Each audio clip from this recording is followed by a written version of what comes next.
Feliz sábado. Quanta gente, né? Na igreja que eu estava antes, eu só olhava para frente, né? Aqui tem que olhar para cá, para lá. Mas já me falaram que a câmera é aquela ali, né? Então, já estou treinando aqui, me ambientando. Cumprimento todos que estão aqui, cumprimento você que está nos acompanhando pela internet. Muito obrigado por estar adorando com a gente. Estive com o pessoal em Guaciara e, gente, que lugar gostoso. Muito gostoso. Tivemos ótimos momentos ali. Tirando a hora que eu fui inventar de entrar no mar ali para surfar com os meninos, né?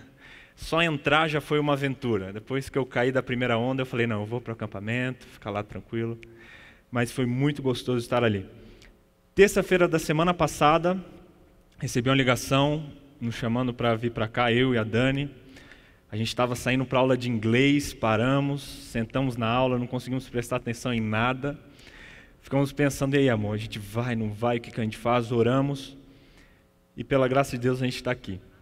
Viemos para cá, nossas coisas estão tudo em casa, a cama até ficou sem arrumar, mas viemos, ficamos em Guaciara, estamos procurando aí um lugar para morar, orem por isso, para que a gente consiga um ótimo lugar. E logo a gente vai estar vindo aí, semana que vem, com mala e cuia, com o nosso cachorrinho também, vocês vão conhecer o Bento. É Bento o nome dele. É um amigo, ele disse que quando a esposa ela pede um filho, você dá um cachorro, que aí você ganha mais algum tempinho aí, né? E eu segui a ideia dele e está sendo uma bênção. Mas vocês vão conhecer a gente aí, vai passar muito tempo junto. Eu estou aqui para amar vocês, para ser amado também, para junto a gente ter ótimos e maravilhosos momentos. Eu convido você a abrir a sua Bíblia no livro de Miqueias, no capítulo 6. Miqueias, capítulo 6. A nossa reflexão de hoje ela está baseada no verso 8. A gente vai ver um pouquinho do contexto, mas eu gostaria de ver com vocês e de ler com você um texto que ele tem feito uma diferença na minha vida nesses últimos meses. Eu tenho me debruçado sobre essas palavras aqui algumas horas, várias horas, e Deus tem falado comigo e eu oro para que Ele fale com você também através dessas palavras. Miqueias, capítulo 6, no versículo 8.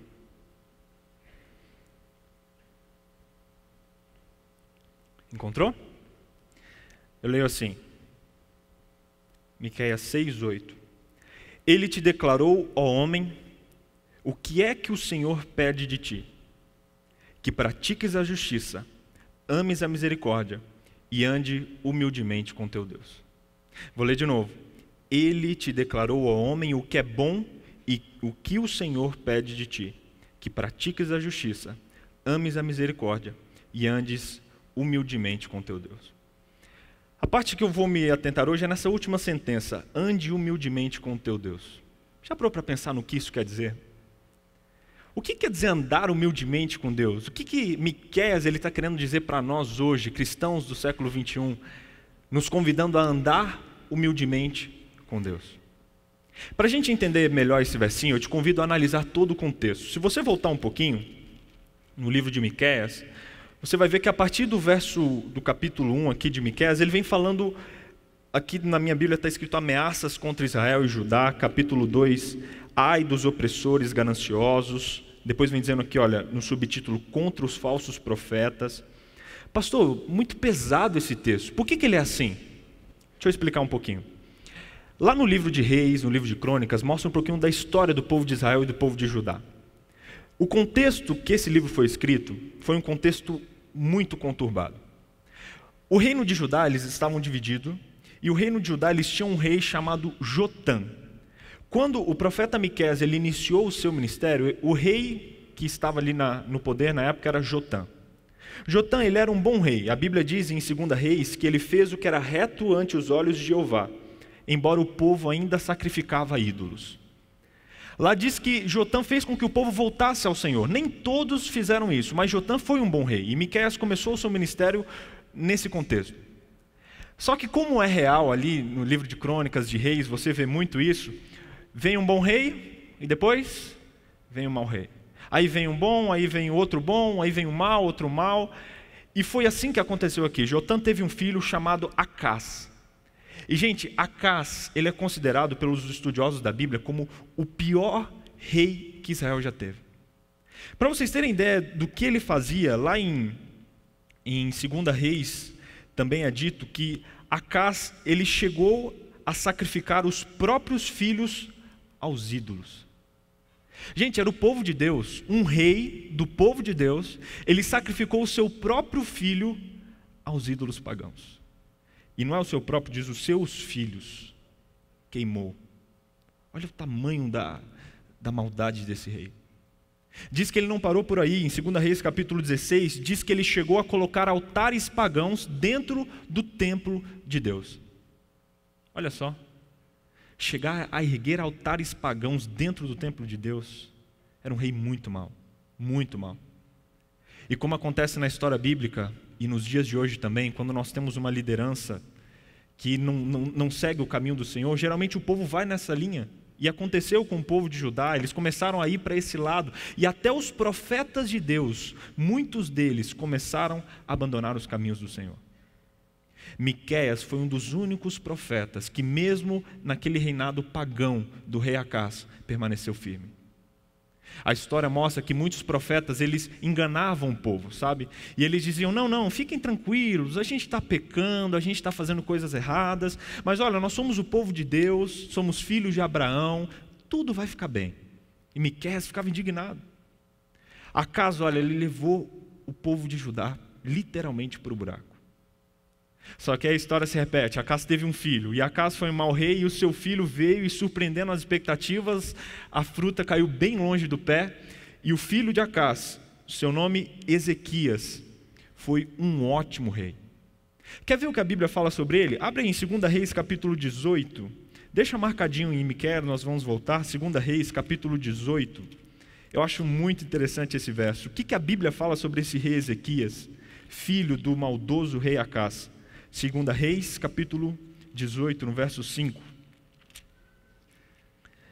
2 Reis 18, versículo 5, olha aí. Diz o seguinte: confiou no Senhor, Deus de Israel, de maneira que, depois dele, não houve seu semelhante entre todos os reis de Judá, nem entre os que foram antes dele. A Bíblia diz que Ezequias foi um rei tão bom, mas tão bom, que nem antes, nem depois, na história de Judá, teve um rei igual a ele. Filho de Acás, um rei mau, se tornou um ótimo rei. E aí Ezequias, ele se juntou ao profeta Miqueias, e a Bíblia ela mostra isso, e eles começaram a fazer no meio do povo uma obra de reavivamento, uma obra de reforma. E eles começaram a clamar o povo, fala, pô, vamos voltar para os caminhos do Senhor, vamos voltar para andar nos caminhos que Deus nos deixou. E o livro de Miqueias nada mais é do que alguns dos sermões que Miqueias fez, chamando o povo de volta. E aí a gente entende um pouquinho das palavras de Miqueias. No capítulo 4, capítulo 4 de Miqueias, ele fala um pouquinho sobre esse chamado das pessoas. No capítulo 5, ele fala sobre o Messias. Em Miqueias capítulo 5, ele fala que um dia o Messias viria, profetizando que um dia Jesus viria, olha que legal. E no capítulo 6, onde está o verso que nós lemos, diz assim, Deus e seu povo em juízo. Vai lá em Miqueias no capítulo 6, vamos ler a partir do verso 1, olha só o contexto da afirmação que a gente leu, Miqueias 6, verso 1. Do verso 1 ao verso 3 diz o seguinte, ouvi agora o que diz o Senhor. Levanta-te, defende a tua causa perante os montes, e ouçam os outeiros a tua voz. Ouvi, montes, a controvérsia do Senhor, e vós, duráveis fundamentos da terra, porque o Senhor tem controvérsia com seu povo, e com Israel entrará em juízo. Povo meu, que te tenho feito? Com que te enfadei? Responde-me. Olha que interessante, ele começa o capítulo 6 com as palavras de Deus, dizendo, olha, o meu povo, ele entrou numa briga comigo. O meu povo, ele entrou numa batalha comigo. E Deus olha para o povo dele e diz, o que eu fiz para vocês? Qual o problema? O que está acontecendo? Vamos sentar, vamos conversar. Em outras palavras, é isso que Deus está dizendo aqui no verso 1 ao verso 3. No verso 4 e no verso 5, aqui de Miqueias, capítulo 6, Deus ele lembra um pouquinho o que ele fez pelo povo. Acompanha aí, diz assim, verso 4. pois te fiz sair da terra do Egito, da casa da servidão de te remi, e enviei adiante de ti Moisés, Arão e Miriam. Povo meu, lembra-te agora do que maquinou Balaque, rei de Moabe, do que lhe respondeu Balaão, filho de Beor, e do que aconteceu desde Sitim até Gilgal, para que conheça os atos de justiça do Senhor. Deus, ele fala, olha, vamos conversar, a coisa não está nada legal. Lembra do que eu fiz por vocês? Lembra de quando vocês eram escravos lá no Egito e vocês foram libertos? Lembra de quando ali perante Balaque, que maquinou o mal contra vocês, eu agi e eu protegi vocês? Vocês lembram disso? Deus, ele chama para juízo, mas ele fala, lembra-te do que eu já fiz por vocês. Verso 6 e verso 7, me assusta esse verso, olha só. Com que me apresentarei ao Senhor e me inclinarei ante o Deus excelso? Virei perante ele com holocausto ou com bezerros de um ano? Verso 7, agradar-se-á o Senhor de milhares de carneiros, de 10.000 ribeiros de azeite? Darei o meu primogênito pela minha transgressão, o fruto do meu corpo pelo pecado da minha alma. Gente, Miqueias, ele olha aqui, ele diz, olha, o que eu vou dar para Deus? Em outras palavras, Deus dizendo, meus filhos, olha, vocês erraram, vocês pecaram, lembra do que eu fiz para vocês, mas o que vocês estão querendo me dar? Será que se vocês me derem ovelhas, vai ser suficiente? Será que se vocês me derem milhares aí de ribeiros de azeite, vai ser suficiente? Será que se você sacrificar o seu próprio filho, vai ser suficiente? Deus, ele aqui está dizendo que as obras das nossas mãos são mesmo que nada. Se você lembra no contexto aqui da história do povo, eles estavam pecando, eles estavam na idolatria, só que ainda assim serviam a Deus, ofereciam sacrifícios, e Deus olha e diz, meus filhos, olha, eu não quero sacrifícios. Não adianta vocês trazerem cordeiros, não adianta vocês trazerem azeite, não adianta nem vocês sacrificarem o filho de vocês para mim, não adianta, não é isso que eu estou pedindo. Isso é muito forte, porque na linguagem de hoje, falar de cordeiro, de azeite, né? Não sei se alguém tem um campo de azeite aqui, não sei, mas nunca encontrei. Tenho cordeiros em casa, né? Meu pai ele já criou um bode em casa, mas cordeiro não. O que isso quer dizer nos dias de hoje? Eu peguei e fui traduzir um pouco para reais, o que Miqueias disse aqui. Por exemplo, milhares de carneiros, eu peguei e coloquei 2.000 carneiros. Milhares, 2.000, que ele esteja falando de 2.000 carneiros. Se a gente traduzir em reais ao valor que um carneiro custa em média hoje, peguei o mais baratinho, aquele mais mirradinho. Ele estava falando aqui, 2.000 carneiros seria o equivalente a mais ou menos 60 mil reais. Era como que Deus dizendo, olha, você pode trazer 60 mil reais, abrir mão de comprar um carro, não sei, um terreno, colocar aqui no momento das ofertas.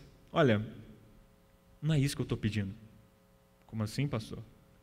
É claro que Deus ele quer a nossa sinceridade, Ele pede os nossos dízimos, nossas ofertas, sem dúvida nenhuma, não estou entrando nesse mérito, mas Ele diz que não são esses sacrifícios que Ele está pedindo aqui no caso. Eu fui um dia na 25 de março, né? São Paulo é o paraíso, né? E eu adoro bugiganga. Vou com minha esposa lá, minha esposa ela conhece os cantinhos, minha sogra, gente, quer ir na 25, me liga, eu falo para minha sogra, ela te guia o que você precisar. Precisa de um alfinete azul, não, na loja do Japa lá, tal, sabe onde tem. E eu fui lá, fui com a Dani mês passado e me surpreendi. Fomos numa banquinha pequena, comprar ali um acessório de câmera, e o rapaz falou que não tinha ali, mas quando eu olhei, ele estava conversando com outro e pagando não sei o que para o outro, e eu vi pela primeira vez, eu nunca tinha visto tanto dinheiro na minha vida. Era um senhor árabe, ele entregando para o rapaz um bolo de notas, só que não eram reais. Pelo que eu vi, mais ou menos, parece que eram euros. Aquele bolo, sabe, ainda no papel, assim, aquelas notas novinhas. Ele, não, toma aí, tá pago, tá pago. E eu, nossa, até fiquei, parei assim, amor, nunca vi tanto dinheiro, um bolo.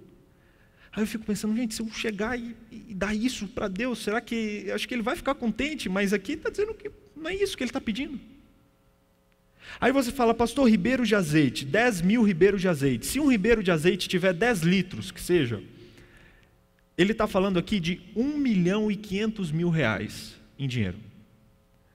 Não, eu posso oferecer para Deus, posso oferecer ao Senhor 1.500.000. Gente, eu não tenho nem um pedaço disso, né? Eu queria ter isso para oferecer.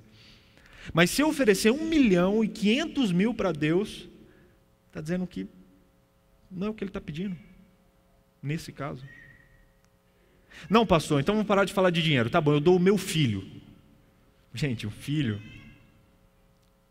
Eu não sou pai ainda, mas eu sei que filho é algo que não tem preço. Não tem valor, não tem... Sabe, não. Miqueias, ele apela, né? Fala, não, tá bom, dinheiro não, mas se eu der o meu próprio filho... Deus está falando, filho, não é isso que eu estou pedindo. Aí eu fico até meio emburrado e falo, Deus, tá, mas o que você quer então, né? Não é 60, não é 1,5 milhão, não é um filho, o que você está pedindo? E ele vem e responde no verso 8, dizendo, Ele te declarou, ó homem, o que é bom e o que é que o Senhor pede de ti. Pratique a justiça, ame a misericórdia e ande humildemente com teu Deus. Ponto. Miqueias fala, olha, não é isso que eu quero, não é sacrifícios, não, Deus ele pede isso aqui. Pratique a justiça, ame a misericórdia e ande humildemente com Deus. Essa última sentença, ande humildemente com o teu Deus, ela tem me chamado muita atenção. Andar humildemente com Deus. Primeiro, pelo oposto do que aqui é dito. O contrário de humildade, na minha concepção, é o orgulho. E hoje a gente vê que o orgulho ele é um grande problema na sociedade como um todo. Eu fui procurar no dicionário, né, bem coisa de palestrante, né, procurar no dicionário o que significa a palavra. Orgulho, no dicionário Michaelis, está descrito como conceito muito elevado que alguém faz de si mesmo. Amor próprio exagerado, empatia, basófia, soberba. Eu achei interessante isso aqui, amor próprio exagerado. Às vezes a gente acha que amor próprio é pecado, né? Não, eu não me amo, a gente fica naquele drama. Não, a Bíblia ela diz, ama o teu próximo como a ti mesmo. Para amar o próximo, você precisa se amar também, isso é um fato. Só que orgulho é quando esse amor próprio ele fica exagerado.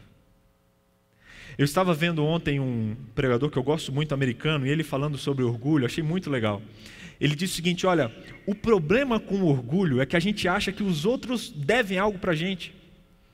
Por exemplo, eu estou andando na rua, eu acho que fulano ele deve um olhar diferente para mim. Eu vou comprar um jornal, eu acho que o jornaleiro ele me deve um tratamento.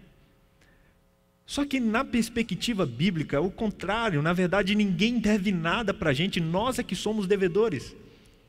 Se você olhar o que Jesus fez por nós, o sacrifício que foi feito por mim e por você, é algo que a gente está em dívida com Deus e com o universo. Olha que conceito. Mas infelizmente muitas das nossas atitudes, e agora eu falo por mim, diariamente são manchadas pelo orgulho. Não, se fulano pisar no meu calo, aí já era. Não sei, às vezes eu falo isso. Orgulho. Não é o que Deus pede da gente. Esse é um pecado, é o primeiro dos 7 pecados capitais, olhar apenas para o nosso umbigo. Hoje é triste porque até no mundo corporativo isso é estimulado. Lá em São Paulo eu tinha contato com alguns empresários e eles falando, olha, na empresa que eu trabalho, a maneira de motivação que é usada é o orgulho. Não, vai lá, você vai ser melhor, você vai lá, deixa o pessoal para trás e não liga para nada. Se isso na questão pessoal e profissional já é um problema, imagina no campo espiritual. Orgulho espiritual, terrível, terrível. O que é isso, pastor? É quando a gente acha que nós conseguimos fazer algo sem Deus. Quando a gente se considera capaz o suficiente para cuidar da nossa vida sem a companhia de Deus. Não, eu dou um jeito, eu consigo, eu resolvo. Queridos, que problema é quando o orgulho ele entra na nossa vida espiritual. Eu tinha na minha antiga casa um escrito na parede, assim que eu entrei no ministério. Entrei ali na primeira igreja, me tornei capelão de escola, auxiliar da igreja da Vila Olímpia. E no começo foi muito legal, sabe, tudo dando certo, tal, eu animado, até que um dia eu parei para refletir um pouco nesse assunto. E eu escrevi uma frasezinha que eu coloquei na minha parede do meu apartamento lá. que era assim: eu não quero usar Deus como desculpa para alcançar os meus sonhos pessoais. Fiquei pensando muito nisso. Pastor, mas o que é isso? O que você está falando aí? Sim. Naquele momento isso era um problema para mim. Estava muito feliz, tal, tudo acontecendo, só que peraí, será que eu não estou perdendo o espírito da coisa? Muitas vezes isso acontece com a gente acha que consegue sem Deus, e aí a coisa fica complicada. O orgulho espiritual, ele esteriliza o agir de Deus. Eu orava alguns meses atrás por algumas bênçãos, sabe? Umas bênçãos específicas. Até que um dia eu parei para pensar, será que eu estou preparado para receber essa bênção? A gente às vezes não se pergunta isso, né? Deus, eu quero. Não, eu quero e ponto final.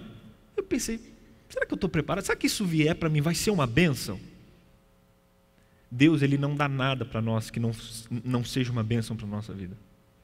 Até que eu parei para ver as coisas que eu estava pedindo, o que eu precisava, eu falei, Deus, olha, isso aqui é algo bom, é algo importante, é algo, sabe, puro, é algo que vai fazer bem para a minha vida.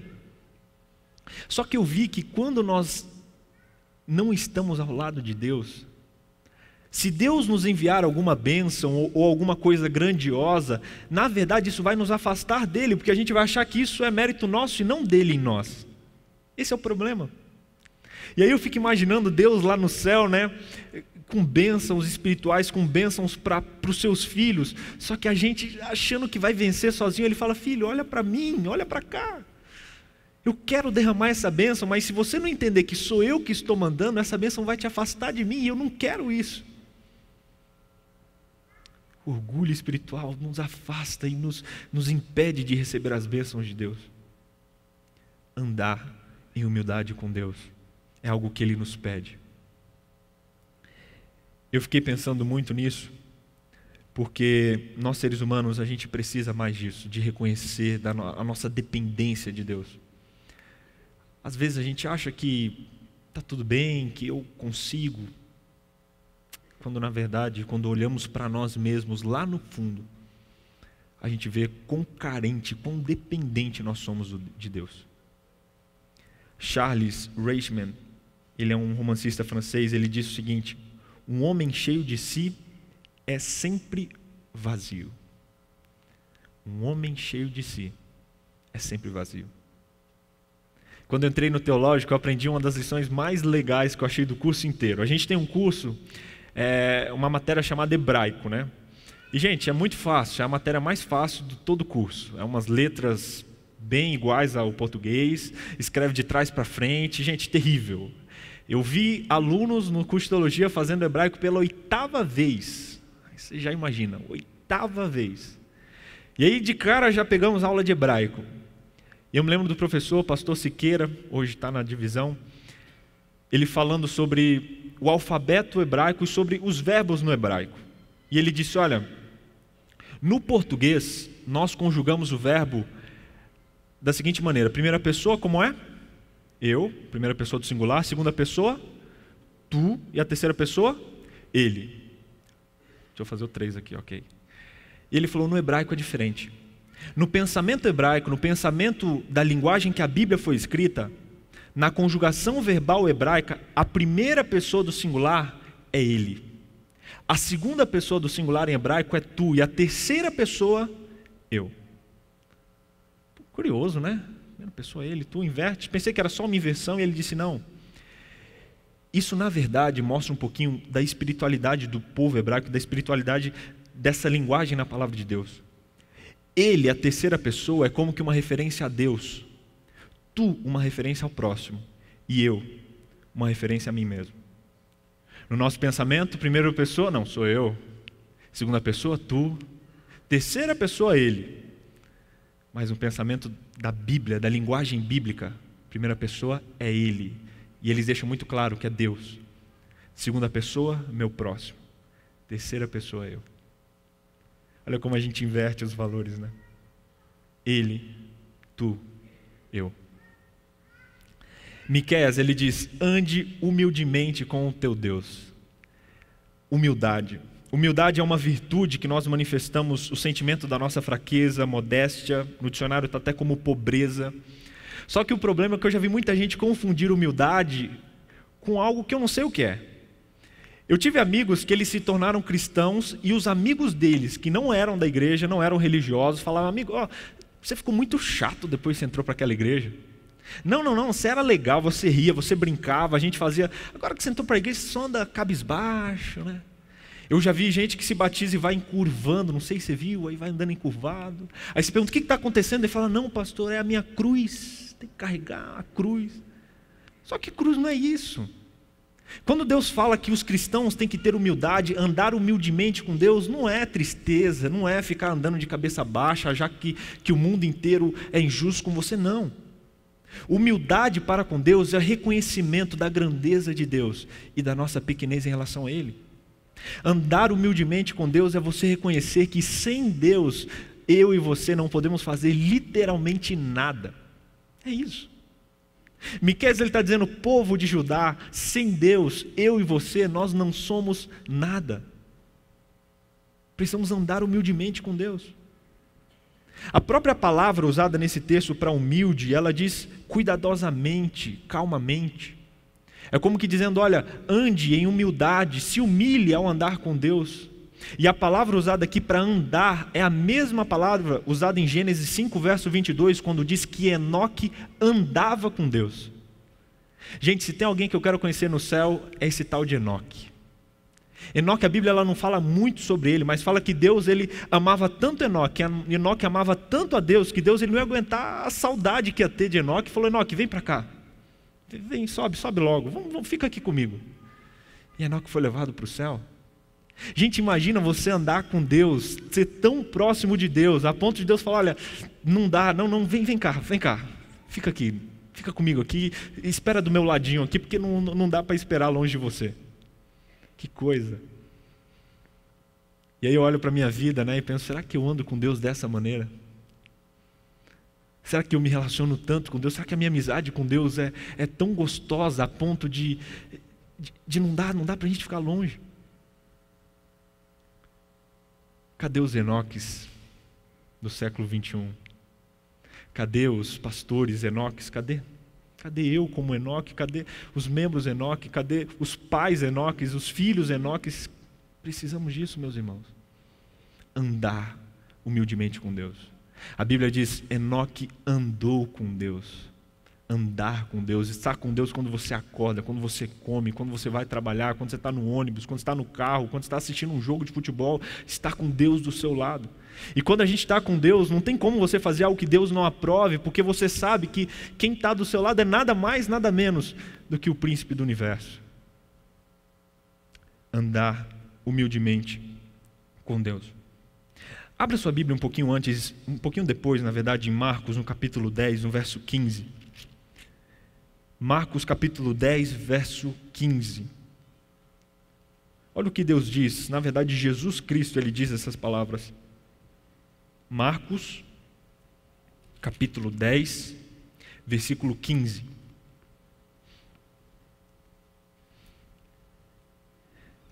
É o pedacinho onde Jesus ele abençoa as crianças. E olha o que ele diz aqui: em verdade vos digo, quem não receber o reino de Deus como uma criança, de maneira nenhuma entrará nele.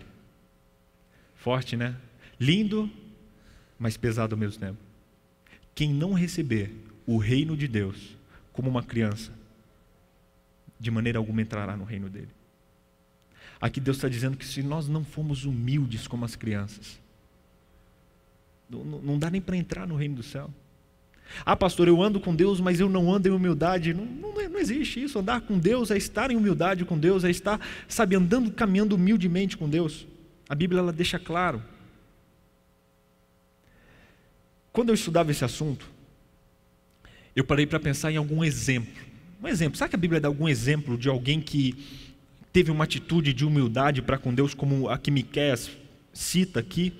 Será que teve alguém que não teve uma atitude de orgulho? E daí veio até o título desse sermão, que é o dicionário e o arco-íris. O que tem a ver, pastor, dicionário e arco-íris? Você vai entender.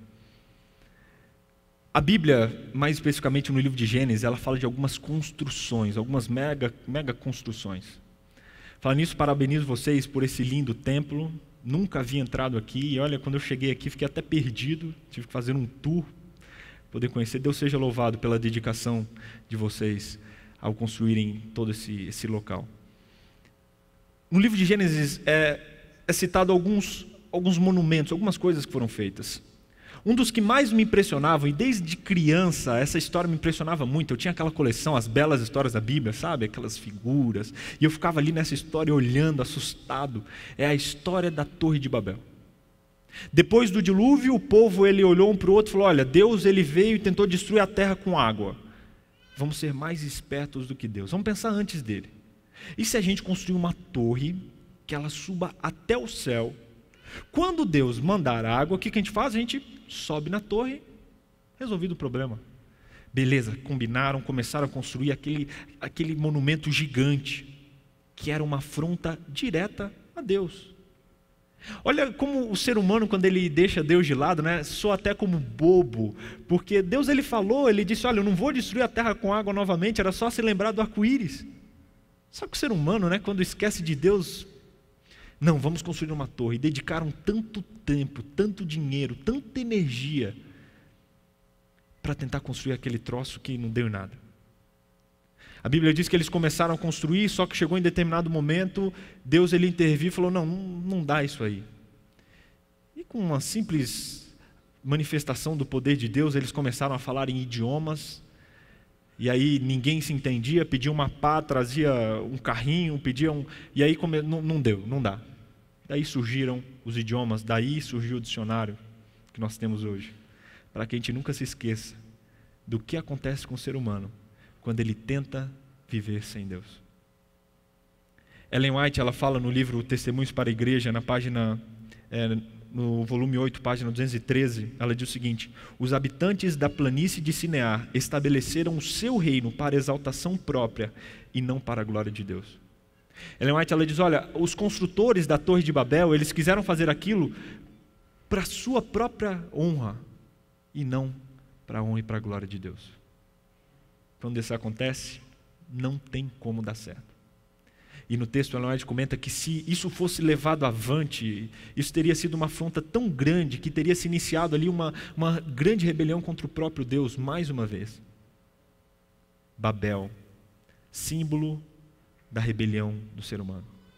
Achar que pode ser melhor do que Deus. O que foi que aconteceu no céu com Satanás? Achou que poderia ser melhor e maior do que Deus.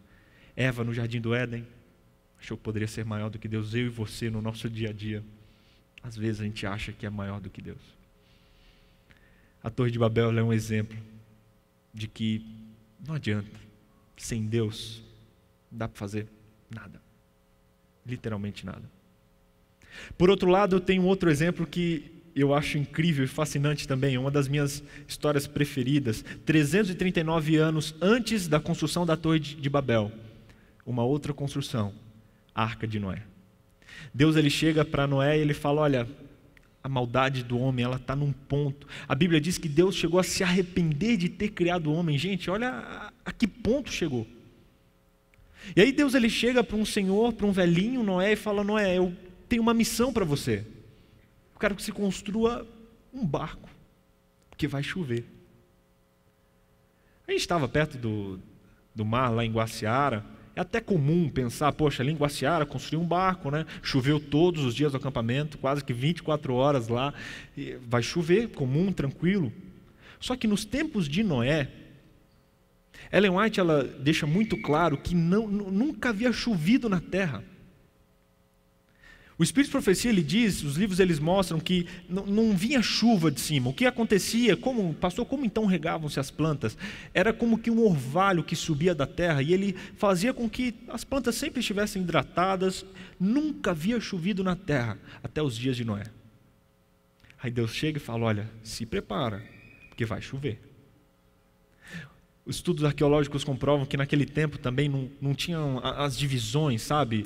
Isso ainda está sendo estudado, mas a maioria aceita isso como que havia apenas uma Pangeia, e Noé ele não tinha nem contato com o mar. Ele falou, faz um barco. Gente, eu vim de Brasília, para ir no mar é 1.100, 1.200 quilômetros, a gente só tem o Lago Paranoá lá, e construir um barco gigante em Brasília, imagina. Mas Noé, ele tinha tanta fé, ele confiava tanto em Deus, mesmo sendo um homem falho, um homem pecador, que a Bíblia diz que ele começou a construir o barco. E não foi coisa de 1 ano, de 2, 120 anos da vida dele foram dedicadas a fazer algo aos olhos humanos, nada a ver. Começou a construir um barco, seus filhos ajudaram, pessoas ajudaram. O pior, eu acho que nem foi construir o barco, foi ficar 120 anos sofrendo ali um bullying de todas as pessoas rindo, brincando, falando: o que você está fazendo? Um barco para vir água do céu, isso nunca aconteceu. Mas Noé, ele andava com Deus, ele andava humildemente com Deus, ele obedeceu a Deus. 120 anos construindo um barco no meio do nada, mas ele fez. Imagino a expressão de Noé quando terminou e falou: Deus, está pronto, e agora? Chamando o povo: gente, vamos entrar, e todo mundo rindo, brincando, fazendo chacota, e ele: Deus, 120 anos, está aqui. Deus fala: Noé, entra. Os animais entram, a porta se fecha, e Noé é assustado. E Deus, ele gosta de grandes emoções, né? A chuva não veio na hora, ainda deu uns 7 dias ali e falou: não, espera aí, calma aí, imagina a angústia. Mas não veio chuva, falou que vinha, fechou, mas não veio. Então dá 1 dia, 2, 3, 1 semana, não é? Cadê? Continuou lá dentro, confiou. A chuva veio. A parte trágica da história aconteceu, mas a parte linda é que Deus protegeu aquele que andava com ele. E ao final daqueles dias no mar, Noé desceu. Primeira coisa que ele fez foi oferecer um sacrifício a Deus, como que reconhecendo a soberania de Deus, se colocando à disposição de Deus. E Deus, ele faz uma aliança com o seu povo, uma aliança com Noé e com todos nós que aqui estamos, dizendo: olha, eu nunca mais vou destruir a terra com água. Não. A próxima vez que isso for acontecer vai ser quando eu for voltar e for buscar vocês para morar comigo. Gente, o que um homem de fé é capaz de fazer, o que alguém que anda humildemente com Deus pode fazer quando se permite ser usado pelo poder desse Deus maravilhoso que nós conhecemos. É isso que o Senhor pede de ti. Pratique a justiça, ame a misericórdia e ande humildemente com o teu Deus. Eu gostaria de terminar lendo mais 2 passagens. Uma delas está lá no livro de Mateus, no capítulo 5, no verso 3. Um pouquinho antes aqui na sua Bíblia, Mateus, capítulo 5, no verso 3. O sermão das bem-aventuranças. A primeira bem-aventurança que Jesus diz é uma promessa que está ligada ao texto de Miqueias. Mateus capítulo 5, verso 3 diz assim: bem-aventurados os humildes de espírito, porque deles é o quê? O reino dos céus. Felizes são os humildes de espírito, porque deles é o reino dos céus. Sabe o que está esperando aqueles que reconhecem a soberania de Deus, aqueles que entregam o controle da vida nas mãos de Deus? Nada mais, nada menos do que o reino do céu. Felizes os humildes de espírito, porque deles é o reino dos céus. Jesus, ele fala lá em João, no capítulo 13, ele dá a maior prova de humildade quando ele vai cear com os discípulos e ele mesmo se abaixa. Gente, Jesus Cristo, o Messias, o Filho de Deus, nessa terra, se agacha e começa a lavar os pés dos discípulos. É curioso que o texto fica muito claro, que eles chegaram na sala, não tinha ninguém para lavar os pés e os discípulos tinham aquela rixinha, né? Não, eu sou o maior, não, eu sou o melhor, vou ficar à direita ou à esquerda. Ninguém queria se humilhar a ponto de lavar o pé do companheiro. E Jesus, o único que merecia ser honrado naquele lugar, se agachou e começou a lavar o pé dos discípulos. Para a gente é poético isso, mas para eles foi tão assustador que Pedro, né, espoleta do jeito que ela, ele disse: não, você não vai lavar meu pé não, eu que tenho que lavar seu pé. E Jesus diz: Pedro, se eu não fizer isso, você não pode ter uma parte comigo. E Pedro, né, diz: não, então lava o pé e lava o corpo inteiro. E Jesus diz: não, Pedro, só o pé é suficiente. Uma lição de humildade. Jesus Cristo nessa terra fazendo aquilo que o próprio ser humano não tinha coragem de fazer. Lá em Filipenses, no capítulo 2, no verso 7 e no verso 8, Paulo, ele descreve um pouco mais desse sacrifício que foi feito por nós. Filipenses, capítulo 2, verso 7 e verso 8.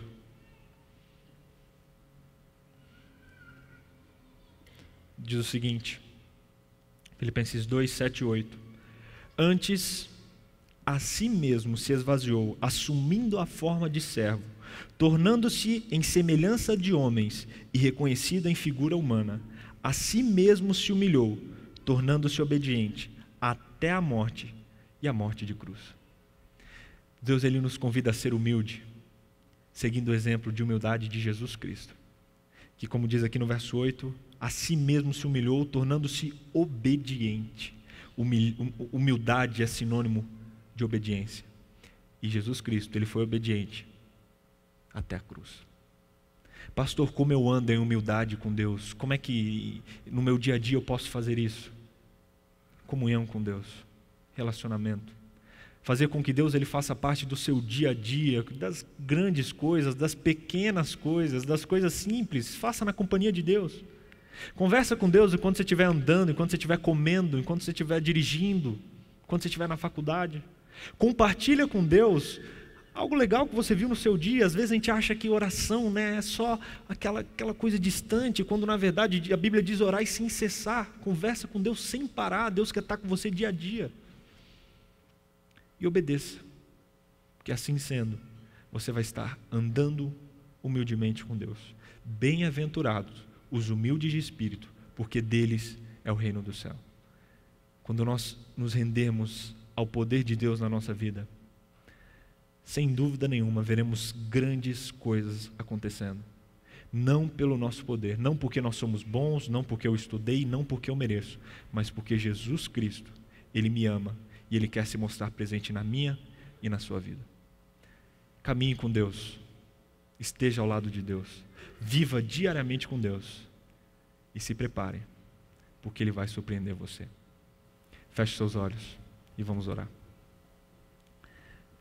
Querido Deus, vemos em Miqueias esse chamamento para nós que aqui estamos em Curitiba, o convite para andarmos humildemente contigo. Sabemos que hoje o mundo ele prega outra coisa, as pessoas nos influenciam para outras coisas, mas Santo Deus, abrimos mão do controle da nossa vida para caminhar em humildade contigo. Nós que aqui estamos, Deus, através dessa oração, soltamos as mãos do volante e deixamos que o Senhor, Deus, guie as nossas decisões, guie as nossas atitudes, guie os planos da vida de cada um que está aqui. Abençoe cada pai, cada mãe, cada criança, cada jovem. Deus, derrame uma bênção especial. Que ao longo dessa semana nós experimentemos, Deus, o que é andar contigo, o que é te obedecer, o que é, assim como é nós, ter o Senhor do nosso ladinho. Por favor, derrame uma bênção especial, opere em nós o querer e o efetuar, e que cada um de nós tenhamos um relacionamento íntimo contigo. Queremos andar em humildade contigo. Queremos ser um contigo. Nos abençoe, nos capacite e nos ajude. Colocamos o nosso coração em tuas mãos. Rogamos a continuidade da tua presença nesse lugar. Cuida da gente, é o que pedimos e agradecemos em nome de Jesus. Amém. Amém.